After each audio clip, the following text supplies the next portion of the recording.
அம்மா ஒவ்வொருத்தருக்காக தான் தோசை ஊற்ற முடியும். பையனுக்கு ஊற்றிட்டு நான் சாப்பிட்டானே அடுத்து உங்களுக்கு ஊற்றுறேன். சரியா? கொஞ்சம் வெயிட் பண்ணுங்க. ஒன்றும் அவசரம் இல்லைம்மா, நீ மெதுவாக ஊற்று, நான் வெயிட் பண்ணுறேன். சுமிக்குட்டி மிச்சம் வைக்காம தோசையை சாப்பிடணும்.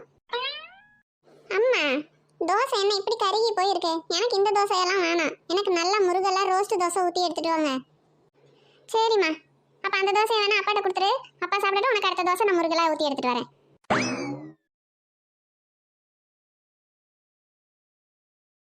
சுமிக்குட்டி இந்தா, ரோஸ்ட்டாக நல்லா முருகெல்லாம் இருக்கு. ஆனால் கொஞ்சம் பிஞ்சு இருக்கு, அவ்வளோதான். இந்த சாப்பிடு. அம்மா எனக்கு பிய்யாத நல்லா முழுசா முருகலான தோசை தான் வேணும். இப்படி பிஞ்சு தோசை கரிஞ்ச தோசையெல்லாம் வேணாம். தோசையை பிச்சு பிச்சு தானே திங்க போற. பிச்சு இருந்தா என்ன வாய்ப்போ? அப்படியே முழுசா வாயில திணிக்க போற மாதிரி முழு தோசை வேணும்னு கேக்குற. சரி சரி, மூஞ்ச தூக்காத, ஊத்துறேன்.